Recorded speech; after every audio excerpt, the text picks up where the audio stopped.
datang, Shalom. Ya, hari ini kita akan di konten baru P3KS, namanya P4KS. Konten kita ini namanya Podcast P3KS. Sebelum itu kita mau perkenalan dulu ya, harusnya ada dua. Saya dan teman saya. Ini nama. Ya, saya perkenalkan nama saya ini Steven Herlambang, bisa dipanggil Kak Steven. Dan partner saya. Nama saya Esther Melisa Putri, panggil Kak Esther. Dan hari ini kita kedatangan seorang bintang tamu, narasumber yang pelayanan siswanya sudah mantap di beberapa gereja, enggak beberapa ya, cuma satu. Cuman dulu adalah alumni P3KS, tadi Bu ya. Jadi hari ini kita akan ngobrol seru, nyantai bersama Kak Abel. Jadi Kak Abel ini siapa? Jelaskan. Kak Abel. Ya, mungkin ini belum ini tahu, aku dulu alumni P3KS, jadi pelayanan di sini juga, terus ya bareng-bareng pelayanan sekolah-sekolah, SIKI dan lain-lain.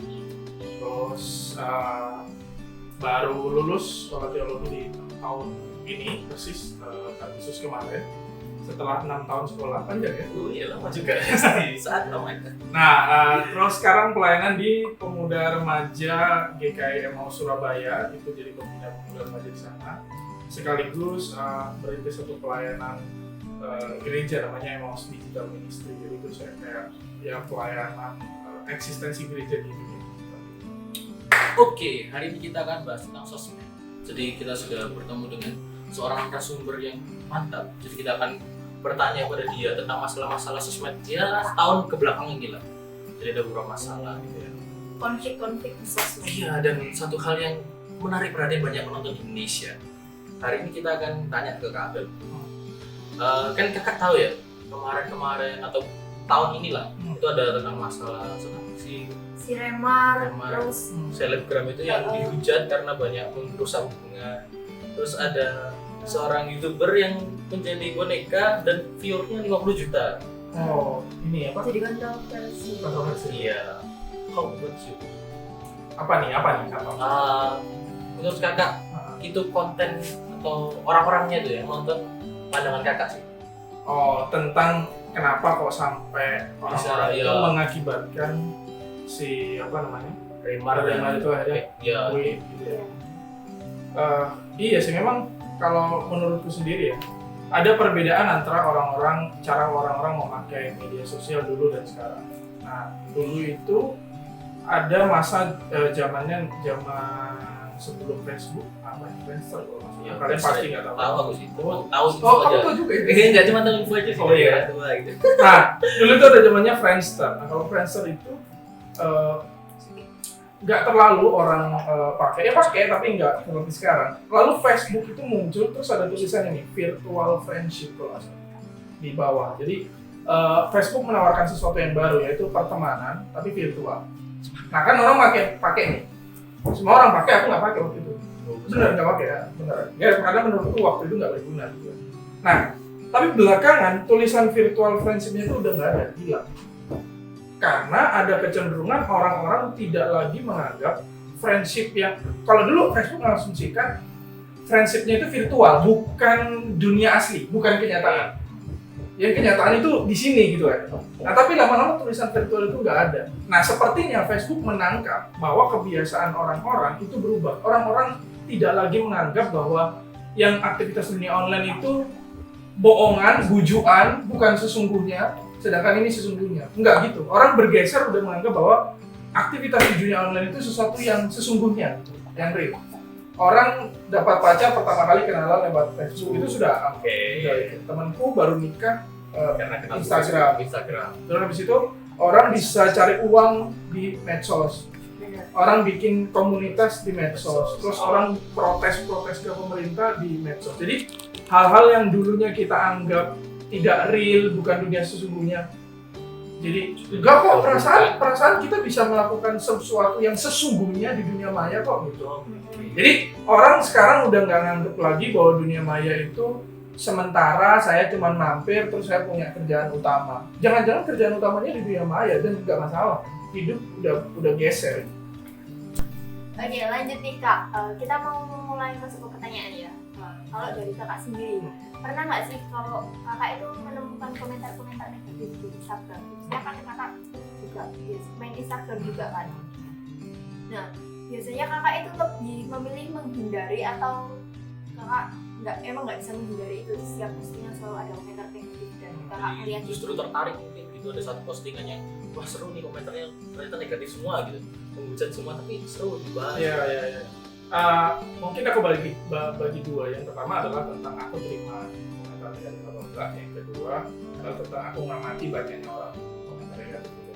Nah, kalau aku terima komentar negatif apa enggak, dan itu nggak bisa dihindari, ya memang nggak bisa dihindari, cuma masalahnya itu dikit. Kenapa? Karena yang nonton dikit ya. Cuman maksudnya gini, kalau aku melihat orang-orang yang komen negatif, dulu aku nggak terlalu peduli. Jadi misalnya dari Instagram siapa gitu kan, akunnya siapa, influencer siapa, dulu komentar mereka aku nggak terlalu peduli. Tapi aku masuk ke fase dimana aku penasaran lihat komentar, gitu. Karena ternyata ketika aku melihat, kan aku mengamati, aku suka bukan konsumsi, tapi mengamati apa yang terjadi. Pada waktu aku mengamati influencer tertentu, selebgram tertentu, pastergram tertentu. Nah, aku tuh nggak lihat apa yang dia sampaikan juga, tapi aku penasaran dengan apa yang ditangkap oleh orang. Nah, sometimes bisa beda. Orang pengennya ngomongin apa, terus netizen nangkepnya apa, itu bisa beda gitu. Nah, kira-kira gitu sih yang aku lihat. Emang ya kita bisa bicara banyak kenapa orang nangkepnya beda ya, tapi kenapa orang ngomongnya negatif, ngasih komen-komen tertentu yang julid, terus yang bullying, karena penonton atau viewers fokus kepada hal-hal yang membuat mereka ini apa istilahnya red button. Ada red button. Misalnya kamu Kristen, terus nonton satu orang konten kreator yang kamu bagus sebenarnya, kontennya itu bagus, tapi kamu nggak follow dia kan? Kalau kamu nggak follow dia berarti kan kamu belum punya loyalitas ke dia kan? Muncul tuh misalnya kamu nge-tag temenmu repost gitu kan, atau kamu cari di kolom search, atau kalau kamu TikTok muncul di for you page-mu misalnya. Nah, berarti kan kamu kan baru tahu nih orang, berarti kan belum kenal kan? Kalau belum kenal, belum ada loyalitas kepada orang itu, terus dia komen sesuatu yang negatif tentang kekristenan. Nah, langsung tersulut kan, red button. Kita punya red button kan. Nah, kalau red buttonnya muncul, pasti kita akan bereaksi. Ketika proses bereaksi, kita udah nggak fokus lagi sama apa yang dia sampaikan. Karena udah first impression-nya udah jelek lah. Betul. Misalnya konten noise-nya si siapa namanya itu, si duet dua orang musuh masyarakat. Satu kali ada pembahasan tentang, kalau nggak salah mereka bareng dokter Tirta, terus potongan podcastnya itu dijadikan postingan Instagram gitu. Potongan doang. Nah, ngomongin tentang gini, berarti ini ya dokter Tirta harus transparan, baik hati gitu kan. Terus bilang ini, nggak bisa, kalau di Indonesia transparan baik hati, Anda sipit tidak akan mungkin. Nah, kan gitu kan langsung.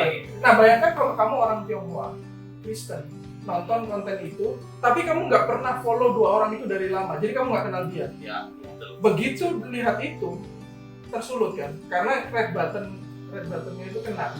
Nah, aku pikir orang-orang yang mengeluarkan komentar negatif gitu karena awalnya satu nggak pas kepada si pembuat kreasinya, konten kreator, nggak punya loyalitas kepada mereka, nggak kenal. Terus yang kedua, mereka punya red button tertentu yang ternyata itu di situ.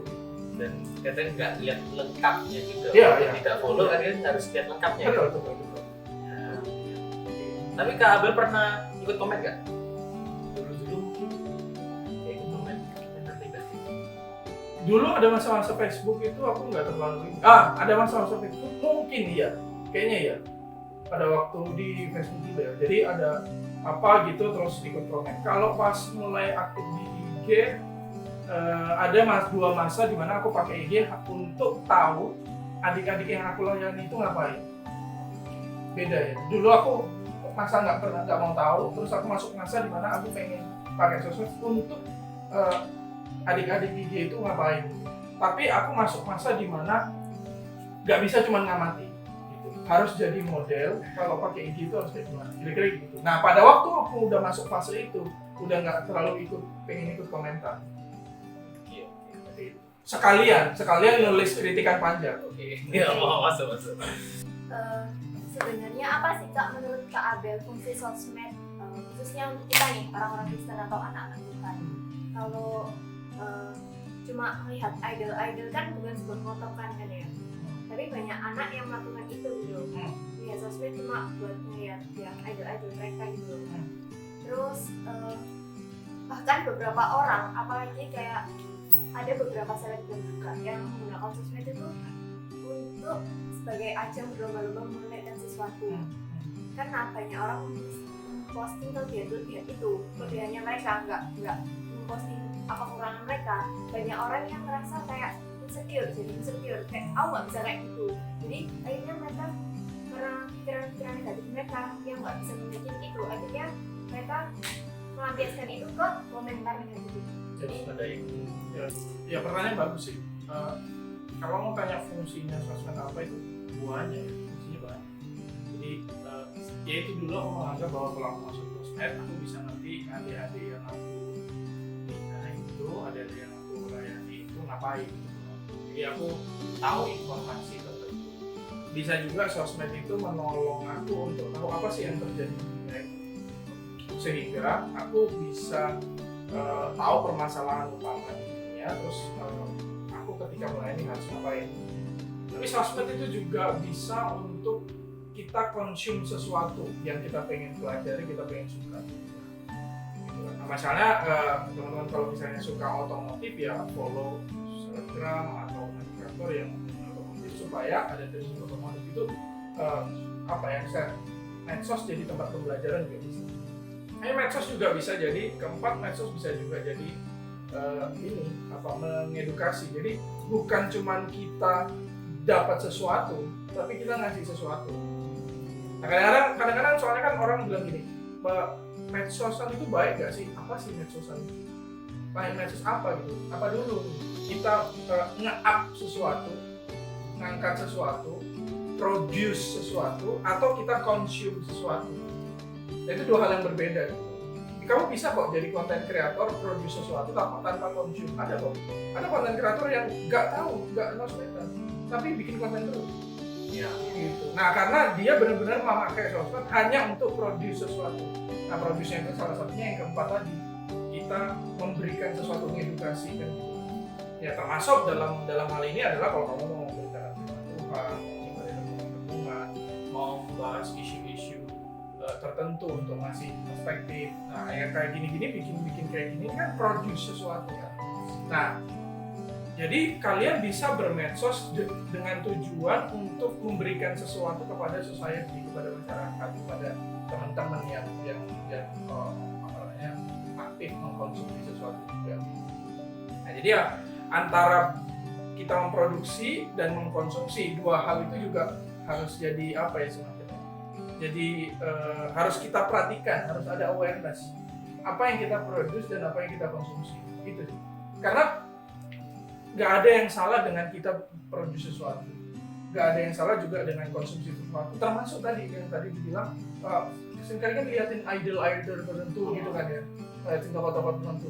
Buat aku nggak apa-apa, karena we're doing this dimanapun kita melakukan itu. Misalnya di sekolah, kamu tidak akan mungkin belajar pelajaran fisika tapi kamu tidak look up to ini gurumu. Ya, betul. Gitu. Nggak mungkin gitu. Kita pasti akan melakukan itu. Pertanyaannya adalah siapa yang kamu lihat, apa yang kamu lihat. Nah kalau aku sendiri mungkin ada tips ya. Kalau aku sendiri punya disiplin dan mungkin 3 atau 4 bulan sekali itu unfollow 300-400 account. Jadi misalnya aku udah follow 1100 gitu ya, aku unfollow sampai sisa 700 gitu, supaya aku lihat ini konten-konten kayaknya aku nggak mau konsumsi di dalam beberapa bulan ke depan. Sorted. Iya, sorted harus kayak gitu. Nah aku delete supaya apa? Supaya yang sering muncul di Instagramku itu adalah yang memang aku izinkan membentuk aku. Jadi pembentukan itu tidak sengaja, tapi memilih orang atau memilih siapa yang membentuk kita itu bisa sengaja. Gitu. Kamu misalnya ya kita kan bilang ya pergaulan yang buruk merusak kebiasaan yang baik. Pergaulan yang buruk merusak kebiasaan yang baik itu sesuatu yang tidak disengaja. Karena pergaulan itu masalah habit kan. Kamu punya habit tertentu terus kamu bergaul. Nah pergaulannya itu mempengaruhi habitmu itu yang baik itu, sehingga habit yang baik itu pelan-pelan tergantikan oleh habit yang baru, sehingga habit yang buruk kan gitu kan. Itu nggak sengaja, unintentional istilahnya. Nah tapi memilih mana yang kita izinkan untuk ngasih kita sesuatu terus itu intentional, itu bisa sengaja. That's why aku caranya adalah unfollow, supaya yang berikutnya di dalam beberapa bulan ke depan yang muncul itu ya yang itu aja. Gitu. Kalau kita sering kali dilihat di beranda kita cari cewek. Beranda, istilahnya Beranda, Facebook ya? banget ya. Apa yang namanya timeline ya? Ya, Timeline feed. ya feed di feed itu kan banyak. Kalau kita sering lihat sepak bola ya nanti lama-kelamaan juga Ya. muncul sepak bola. Iya. Banyak lihat cewek-cewek cantik ya. Iya. Nah, itu kan sebenarnya kan ini toh apa strategi marketing, bukan strategi dari pemilik platform itu sendiri. Kalau misalnya Renat Kasal itu kan bagi antara platform sama user lah, user. Aku lupa istilahnya apa, kayaknya bukan user, tapi ada platform, ada user. Platform tujuannya ngumpulin orang sebanyak mungkin supaya orang sebanyak mungkin ini bisa dimonetize, bisa ditawarin produk, bisa dikumpulin datanya dijual ke pihak lain, bisa buat ajang advertising, tempat advertising. Nah, pemilik platform tujuannya itu cuma satu, ngumpulin crowd, ngumpulin orang. Nah, orang kenapa pilih platform itu? Karena orang menganggap bahwa platform itu memberikan apa yang aku butuhkan. Ya. Memberikan apa yang aku butuhkan. Nah, berarti kan gini, kalau kamu mau posting foto dan lihat banyak foto, kamu tidak akan mungkin ke Twitter kan? Ya walaupun ada sih media gitu kan ya, tapi kan Twitter dulu dibuat awalnya adalah untuk menyebarkan pesan secara rapid, cepat. Itu ide awalnya Twitter adalah supaya kalau ada pesan tertentu ini bisa disebarin cepat, spreadnya cepat. Nah kalau foto kan ke Instagram kan, orang butuh, aku kepinginnya menikmati foto sama video gitu, ya Instagram. Jadi berarti kan platform itu memberikan apa yang orang butuhkan. Nah menariknya adalah pemilik platform itu tahu orang-orang tertentu, semua orang itu pasti punya kesukaan-kesukaan tertentu, punya kepercayaan tertentu. Nah akhirnya mereka melakukan bubble filter. Bubble filter itu tadi, apa yang kamu suka, yang lain nggak ditampilin, yang ditampilin adalah apa yang kamu suka doang. Akhirnya pemikiran lu sempit, mendapatnya itu. Karena apa? Karena emang sengaja ngasih. Kalau nggak gitu, kita stop di Instagram di Facebook. Justru karena kita tahu dia akan ngasih yang sama terus, kita akan terus konsumsi kan, durasinya makin banyak. Oke, next. Ini Kak, pertanyaan buat nih. Tadi kan fokusnya ke seluruh akun ya. Kita mau fokus ke akunnya Kabel. Kita ikut jadi followernya Kabel lah di IG gitu ya. Yang masih dikit itu ya. Udah banyak gitu ya. Udah lumayan lah, udah mulai merangkak lah ya. Udah mulai merangkak. Tapi waktu pernah nggak kakak upload suatu statement kakak atau thread kakak yang tiba-tiba dikritisi orang, terus ternyata sebenarnya orangnya juga nggak tahu apa-apa gitu, atau mungkin ya bener juga, apakah Kak Abel lebih milih nanggapi terus mungkin nge-DM atau langsung komen di tempat feed-nya IG-nya kakak gitu?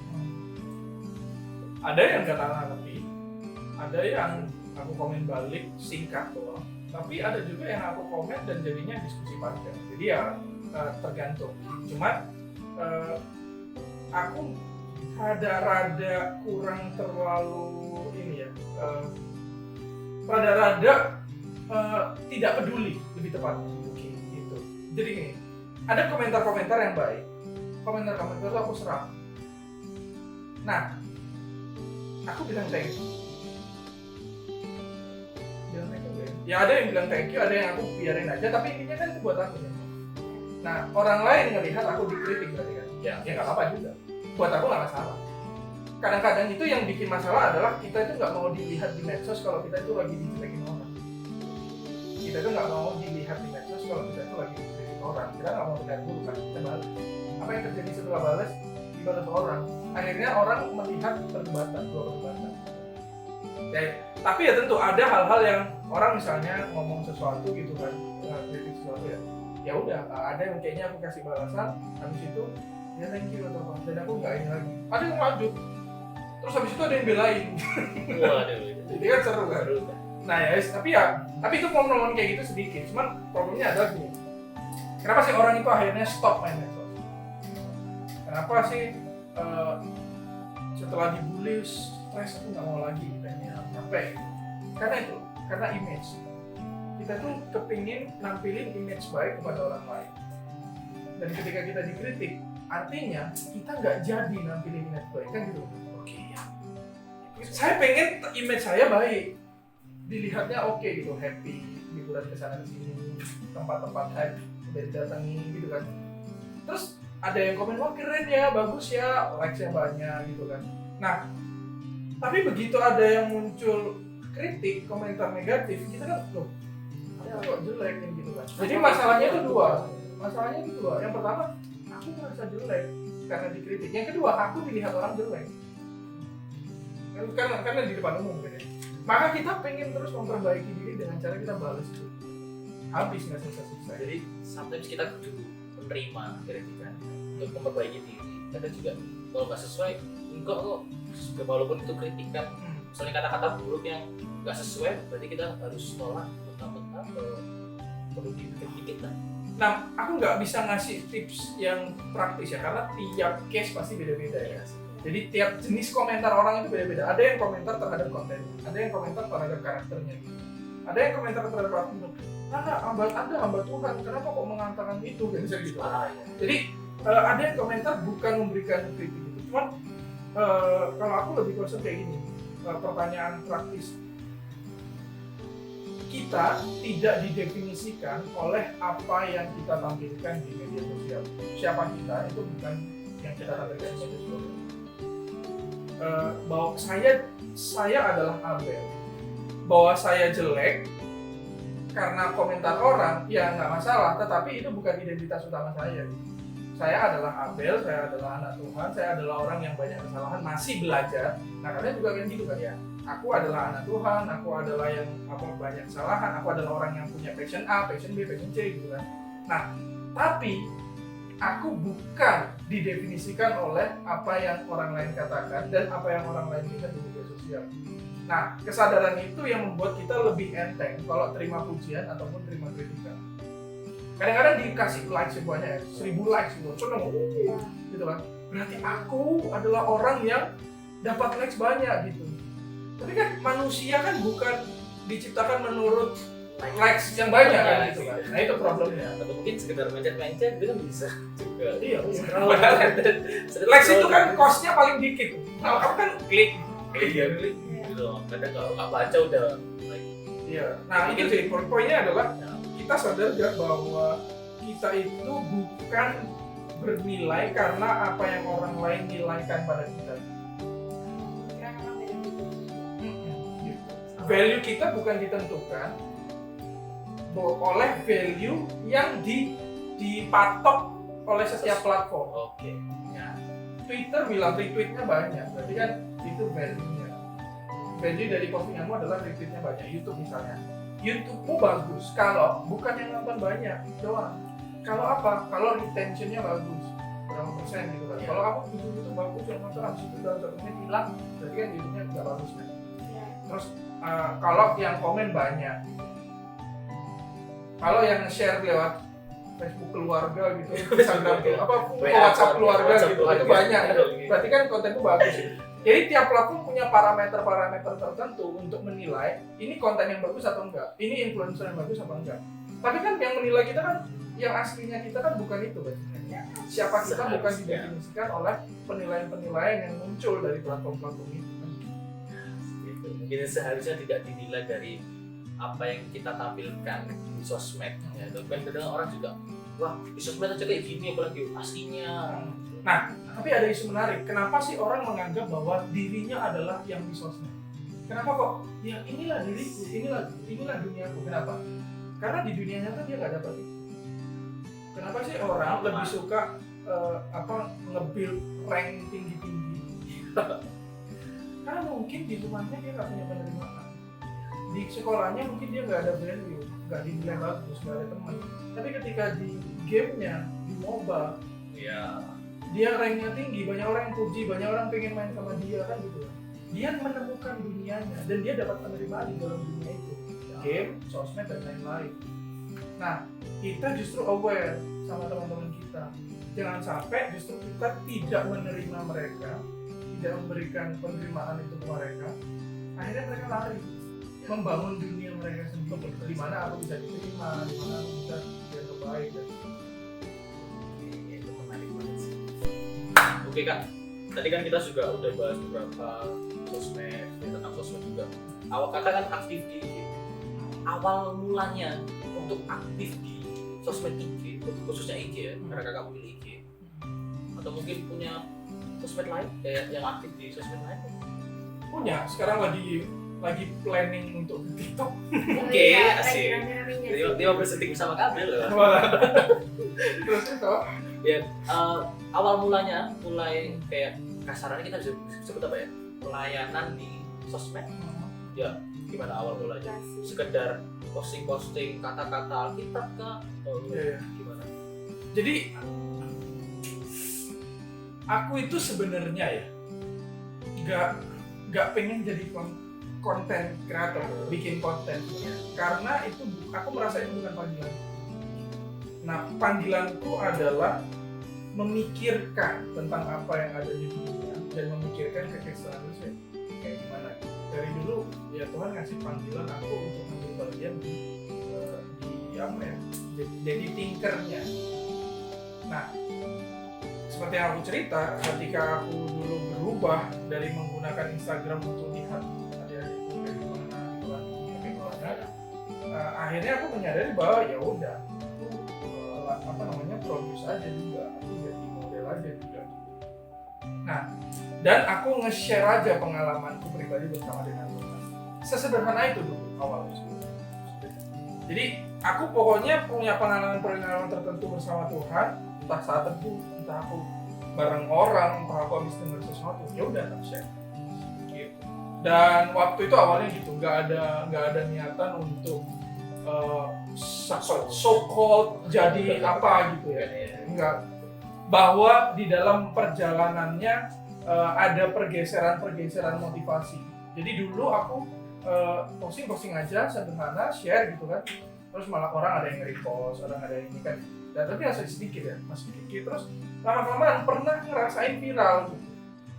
Nah, setelah ngerasain viral, terus habis itu entah algoritma Instagram apa dan itu turun. Nah, pada waktu turun itu aku hilang semangat. Nah, pada waktu turun aku tidak seviral waktu beberapa waktu lalu. Itu aku merasa ya nanti bikin capek-capek, tapi yang nonton dikit, yang view dikit. Jadi aku kehilangan semangat.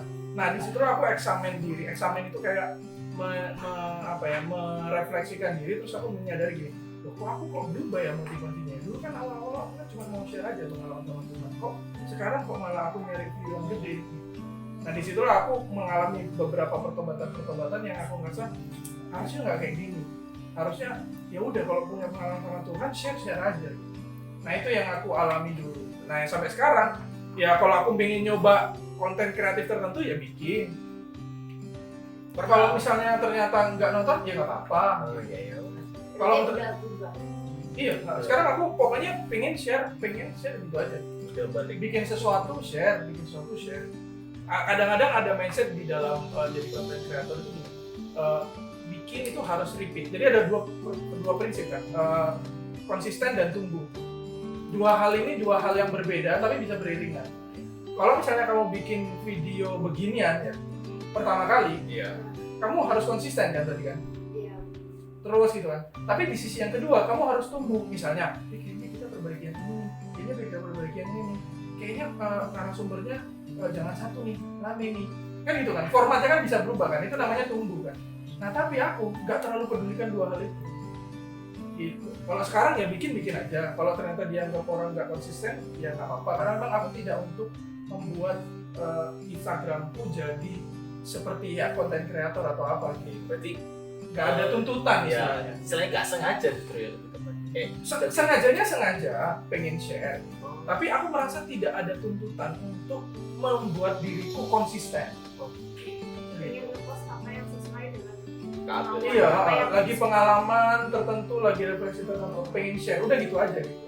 Bahwa ternyata postingan itu nggak lanjut, berarti kan aku bukan konten kreator yang baik kan? Iya. Karena tidak konsisten kan, betul ya? Oh. Bahwa ternyata postingan-postingan itu tidak bertumbuh, aku tidak perbaiki atau apa, aku kan berarti bukan konten kreator yang baik kan? Nah, tapi nggak masalah kalau aku, karena aku memang bukan mau menjadi konten kreator gitu aja. Tapi pernah nggak menerima misalnya ada saat ada DM gitu, Kak, tolong dong bahas ini, terus kakak ambil bahas. Yes. Iya, Pernah apa yang paling kena sih dari kakak yang orang minta bahas sesuatu yang ambil bahas? waktu itu ada jokes. Ya, salah satunya dark jokes. Terus habis itu yang belakangan aku lagi banyak lebih ke bidang khotbah ya, harusnya bahas tadi anak pemuda remaja itu ngomongin tentang gaming itu, terus anjay gitu. Karena aku tuh lebih ke apa, thinkingnya gitu, teologinya, filsafatnya gitu. Maka biasanya orang minta ya udah bahas ini gitu. Tapi kan ngundang untuk acara tertentu gitu, acara gitu. Nah, requestnya adalah, bang bikin konten dong, bikin kayak gini orang harus tahu gitu. Saya agak males, masih ada yang lain yang lagi dikerjain gitu. Atau bisa kalau punya kabel apa kayak khotbah gitu, ada yang rekam atau apa. Iya, biasanya paling yang gitu. Kalau mereka mau rekam sendiri ya silakan gitu. Cuman ada request ya misalnya, bang, lu harus bikin ini, kak, harus bikin ini bagus ini, masa lu tahu apa namanya nyeritainnya cuma ke kita doang berapa puluh orang gitu kan? Oh iya. Iya sih, tapi ntar dulu lah gitu. Karena aku juga punya concern lain, punya pelayanan lain yang juga aku harus kerjakan. Tapi yang misalnya momen saat nyantai gitu, nganggur nih, ya bikin aja. Cuman jangan nganggurnya itu yang tidak baik. Dia nggak tahu IG-nya Kak Abel, di follow. Bang Abel underscore. Iya, bener ya. Dulu namanya belum Bang Abel, sekarang sudah Bang Abel underscore. Oke, next. Kan sebelum kita rencanain podcast ini kan kita juga mikirin Kak, apa sih yang pengen ditanyain adik-adik, khususnya adik-adik kan kerja kayak gitu, gimana juga adik-adik juga. Nah, kita membuat Google Form beberapa pertanyaan, apa yang mereka ingin tanyain gitu. Dan ada salah satu pertanyaan di sini yang kita pilih buat kita akan tanyain ke Adel. Jadi pertanyaannya itu gimana sih Kak jika seseorang ingin memulai memuliakan Tuhan di sosmed, tapi followersnya itu dikit, bahkan kurang dari 100 ya. Memang niatnya tuh bukan pansos, tapi kan kalau followersnya dikit kan kurang terlihat gitu. Jadi kayak begitu gimana gitu. Ya, pertanyaan menarik. Kalau aku jawabannya awalnya tak jawab singkat dulu. Apa yang salah dari pansus? Mungkin motivasinya takut sama. Nah, berarti bukan pansusnya. Betul ya. Jadi misalnya kalau teman-teman PDRS mau bikin sebuah acara, ternyata yang datang cuma 10. Padahal kalian udah nyiapin produksi banyak, udah bicara, kalian udah bikin retreat, sewa apa, lelah gitu kan. Datang 10. Berarti kan kalian mikir kan apa yang menyebabkan cuma 10 orang ini gitu kan? Apakah temanya? Apakah perbedaan bahas? Apakah mungkin publikasi kita kurang? Atau jangan-jangan kita cuma publikasi doang tapi kurang benar-benar ngajak, kurang merasa mampu diajak, diperhatikan, Aplikasi atau nyatanya. mungkin juga kurang ngobrol dengan orang tua mereka. Berarti kan kita selalu memikirkan strategi kan? Nah, doing strategi itu nggak masalah, termasuk strategi untuk membuat konten kita atau postingan kita itu dilihat oleh banyak orang. Aku juga doing strategi. Aku riset hashtag, walaupun aku awalnya kan ya cuma share aja doang gitu. Ya tapi ya tetap riset hashtag. Terus aku lihat sendiri, aku udah puas sama desainnya, kampanye ubah dikit kan ada teknologi terbaru. Ya aku ubah dikit postingan yang lebih enak gitu, karena itu lebih ngena gitu kan buat orang. Jadi memikirkan strategi itu menurutku gak apa-apa, gak masalah. Cuma jangan sampai kita menganggap, ya itu tadi balik tadi, kita menganggap diri kita adalah yang kita tampilkan di medsos. Jadi misalnya nih, ketika kita posting sesuatu, ternyata yang dia cuma sekian puluh orang, padahal kamu udah handle, udah apa berusaha gitu kan.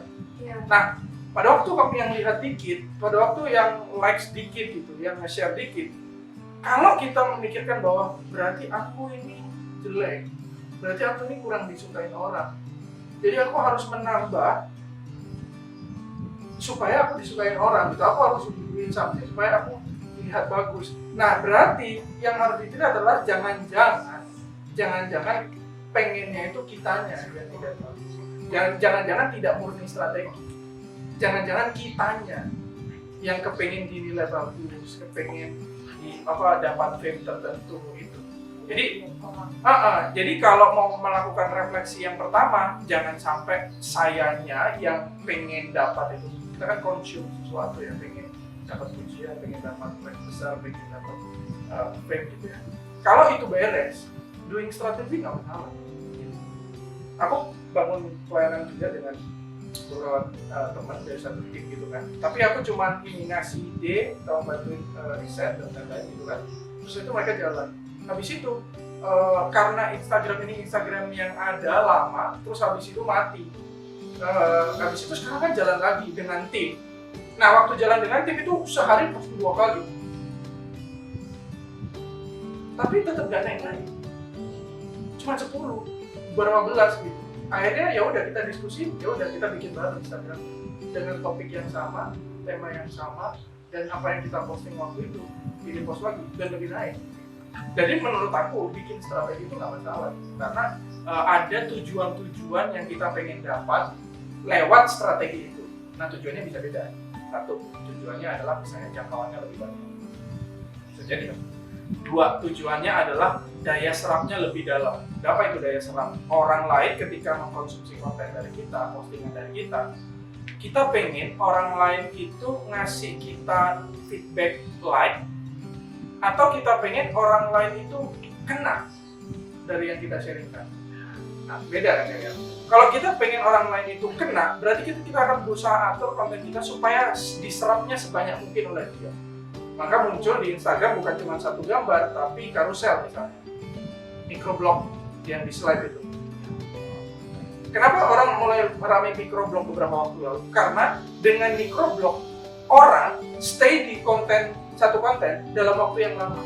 Ya. Kalau dia stay di dalam konten dalam waktu yang lama, berarti dia menyerap banyak. Ya. Kalau dia menyerap banyak, pemikirannya berarti berubah. Berarti dia dipengaruhi oleh apa yang kita posting, kan gitu kan? Nah kalau misalnya kita pengen tujuannya adalah mempengaruhi orang berdasarkan apa yang kita posting, berarti kita mikirnya bukan cuma reach, jangkauan yang jauh, tapi juga retention, daya serap orang terhadap kita. Nah kalau misalnya kita pengen nggak cuma jangkauannya jauh, kita pengen orang itu menyerap dan pikirannya berubah, tapi kita pengen lebih, kita pengen orang itu dekat dengan kita. Berarti yang ketiga, engagement. Jadi buat aku, makanya pada waktu aku bangun pelayanan di gereja, aku menekankan kepada seluruh tim bahwa parameter kesuksesan pelayanan digital kita itu 3R. Reach, retention, relationship. Gitu. Karena kalau pelayanan digital gereja ujung-ujungnya nggak relationship, itu bukan gereja buat aku. Gitu. Nah, jadi kalau misalnya teman-teman mau lakukan strategi-strategi itu untuk yang jangkau reach, nggak masalah. Untuk retention, untuk orang menyerap dan orang itu berubah gara-gara konten kita, nggak masalah juga. Untuk orang itu engage dengan kita, nggak masalah juga kan? Nggak masalah gitu. Tapi problemnya adalah, apakah justru pencapaian-pencapaian itu kita jadikan penentu identitas kita? Gitu. Instead of kamu bilang bahwa aku adalah anak Tuhan yang dikasih dan sekarang lagi pengalaman bersama Tuhan dan men-sharingkannya ke orang, kamu mengganti identitasmu. Aku adalah selebgram. Aku adalah content creator. Aku adalah orang yang kalau posting dapat likes banyak. Gitu. Wah, itu merusak dirimu sendiri. Itu sih Bang. Tapi kalau misalnya bangun hubungan dulu, terus kayak nambah follower dulu, nggak masalah juga kan? Jadi kayak misalnya kan awalnya follower cuma 100 nih, akhirnya berbanyak teman, mungkin fokus di sekolah, terus akhirnya mulai. Nggak apa-apa. Jadi kan nggak boleh kan 3 dulu, reach, retention sama relationship. Iya. Jadi gini, fokusnya kan kita ngomongin satu platform yang kita geluti kan. Let's say YouTube gitu kan. Berarti YouTube pasti itu kamu nyarinya urutannya reach dulu. Baru dari reach menyebabkan baru dari reach kita mengatur retentionnya supaya orang nyerapnya banyak. Kalau, nah ini menarik, retention bisa menyebabkan reach. Jadi kalau sebuah konten itu diserap dengan baik oleh orang, maka algoritma akan membuat kita disebarin lebih banyak. Kalau misalnya kamu YouTube itu habis di play 1 menit, orang back. Instagram itu kamu habis posting, orang scroll kurang dari 3 detik scroll. Ya, Instagram tidak akan merekomendasikan konten kita kepada handphonenya orang. Ya kan, retention menyebabkan ini. Nah, berikutnya relationship menyebabkan reach juga. Gitu. Ya kalau komennya banyak berarti kan relationship-nya banyak kan. Ya. Entah itu jenis relationship-nya itu love atau hate kan nggak tahu ya. Iya. Pokoknya kan kalau relationship berarti kan banyak gitu. Nah, ya Instagram atas nama uang akan makin gedein konten kita kan gitu ya. Ingat kita lagi bermain di pemilik platform yang mereka doing bisnis. Nah menarik ya, kita menumpang kapal orang yang memang niatnya bisnis, tapi kita niatnya bukan bisnis. Nah kita harus mainkan strategi. Gak masalah menurutku, tapi jangan sampai menukar identitasmu dengan apa yang kamu bisa dapat. Nah tanggapan kamu tadi, boleh nggak relationship dulu? Relationship-nya kan di luar platform kan? Ya. Berarti itu kan strategi kita untuk reach sebenarnya. Kita kirim ke WhatsApp, aku ada ini, follow dong. Aku ada ini, follow dong. Itu kan berarti kan cara kita nge-reach kan? Iya. Dengan relationship di luar ini. Yang aku maksud relationship tadi itu relationship di dalam media sosialnya sendiri. Oke nih guys, sekarang kita masuk mau penutupan terakhir. Kita mau tanya dong saran dari Kak Abel nih. Gimana sih supaya kita menjadi netizen yang baik, merespon hal-hal itu menjadi lebih positif gitu? Kitanya ya, Ya, kita melihat konten Di konsumnya. Oke, jadi kita yang konsum. Pertama sadari bahwa setiap orang yang memproduksi konten, dia hanya menyorot sebagian kecil dari hidupnya. Nah, karena dia menyorot sebagian kecil dari itu, berarti di awal emang setiap hari ngomongin tentang ini relationship di rumahnya, udah kan mereka mikir juga ini air bocor ini gimana sebagainya kan gitu. Tapi memang mungkin panggilannya di situ, maka dia akan fokus bahas. Ada orang yang panggilannya bahas tentang pelayanan kantor gitu, ya udah. Nah itu sebagian kecil itu akan soal. Nah karena kita hanya menonton atau melihat sebagian kecil dari hidupnya, jangan menilai orang itu berdasarkan apa yang dia posting. Siapa dia itu belum tentu. Berarti apa yang kita posting nggak boleh menjadikan kita sangat-sangat loyalis kepada mereka. Jadi kita loyalis bukan kepada merekanya, tetapi pada kontennya yang dibuat kita bagus. Kalau ternyata suatu saat mereka narkoba misalnya, ketangkep karena apa? Nah itu ya udah gitu, jangan jadi orang yang kepengen harus bela orang ini baik. Ya enggak, ya mungkin aja itu sisi kehidupannya yang kamu sebelumnya nggak tahu. Kamu tahunya adalah konten yang sering dia bahas. Dan ternyata dia melakukan kesalahan, melakukan satu keburukan, ditangkap polisi atau apa, yang apa yang kamu konsumsi kan bukan orangnya, tapi tentang pembahasannya doang gitu kan. Itu sih, jadi satu jangan melihat orang berdasarkan apa yang dia posting, karena itu hanya sebagai kecil. Dan yang kedua adalah gini, pergaulan yang buruk merusak kebiasaan yang baik, tapi pergaulan yang baik merusak kebiasaan yang buruk. Nah, jadi kita bisa menentukan apa yang kita izinkan untuk kita konsumsi. Jadi detach itu perlu. Jadi kadang-kadang kamu bisa uninstall. Sekarang ini aku uninstall semua sekarang. Iya, dari beberapa hari ini aku hampir 1 bulan. IG itu Semua. Jadi aku buka IG memang kalau mau ngecek ada orang DM atau enggak lewat Google Chrome. Detach itu perlu. Kenapa? Karena dengan detach kan attach kan dekat kan. Detach itu ngejauh kan. Nah dengan detach, kita men-stop apa yang biasanya membentuk kita. Entah itu baik, entah itu buruk, nggak masalah. Karena jangan-jangan ada hal yang buruk yang tidak sadar membentuk kita, gitu kan. Pergaulan yang buruk merusak kebiasaan yang baik kan gitu kan. Maka kita melakukan detach, stop dulu itu, nggak masalah. Tapi setelah itu lakukan step berikutnya. Pikirkan gimana supaya hal-hal yang kayaknya ini negatif buat saya itu kita singkirin. Kayaknya yang positif yang buat saya yang belum saya dapat apa? Tambahin. Supaya pergaulan yang baik merusak kebiasaan yang buruk. Jadi kebiasaan harus dilawan dengan kebiasaan. Gak boleh kebiasaan dilawan dengan seminar. Jadi kita jangan menganggap bahwa kalau kita tahu yang benar maka kita akan melakukan yang benar. Belum tentu. Yang paling membuat kita memilih sesuatu itu adalah apa yang membentuk kita pelan-pelan ketimbang apa yang kita tahu. We are not a thinking being. Kita itu habitual. Kalau istilah para filsuf kita itu habitual animal. Kita binatang yang melakukan kebiasaan. Nah, kebiasaan kita paling gampang menentukan apa yang kita pilih. Jadi, kalau kita perlu stop di teks dulu, terus yang step berikutnya setelah stop adalah kita ganti apa yang paling mempengaruhi kita selama ini. Mungkin orang-orang pikir nggak ini ya, kamu follow konten-konten Kristen karena konten-konten Kristen itu memberkati, atau kamu diberkati gara-gara kamu follow. Mana yang benar? Diberkati karena follow. Itu yang pertama. Kita merasa kita terberkati, terus kita follow. Iya. Oke, betul. Tapi gimana caranya kita bisa diberkati oleh konten itu kalau kamu nggak pernah akses? Iya kan? Iya. Kita dapat aksesnya paling orang teman repost, orang rekomendasi kan gitu kan. Tapi ada juga cara mengaksesnya dengan sengaja nyari, dengan sengaja follow supaya di hari-hari berikutnya kita diberkati. Gitu. Jadi kita bisa memilih apa yang kita izinkan membentuk kita. Nah itu penting. Yang ketiga adalah kalau kita meresponi sebuah kejadian, meresponi hal tertentu gitu ya,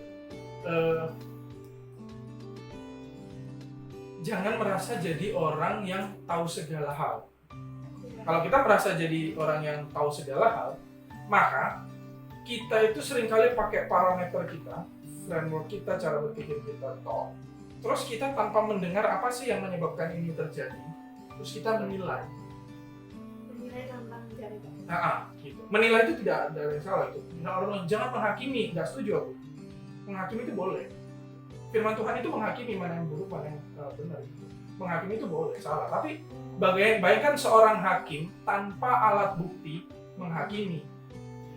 Jadi menghakimi itu nggak apa-apa, gitu. Karena itu nilai. Yesus aja bilang kok, kamu lupa angin di dalam laut di Galilea ini kalian ngerti arahnya kemana supaya kalian cari ikan kan, tapi kalian ini zaman nggak bisa ngerti.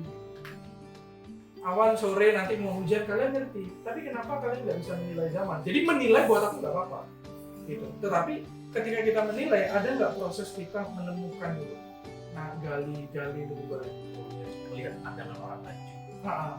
Supaya kita ngerti apa yang terjadi baru melakukan penilaian. Oke, thank you Kak Abel udah datang ke sini, udah ngobrol-ngobrol banyak sama kita. Iya. Oke, dan ya udah menghiasi episode pertama kita podcast ini, podcast P3KS. Jadi thank you banget. Ya, aku juga thank you. Jadi ya, karena aku lalu di sini dulu pernah pelayanan di sini, jadi ya ini tempat bekerja. Secara banget lah. Ya mungkin episode keberapa kita akan ngundang Kak Abel lagi. Oh siap. Kita bahas hal yang lain lagi. Siap. Gitu harus Oke, kayak nggak bosen-bosen ya. nggak bosan. Oh enggak siap. Atur.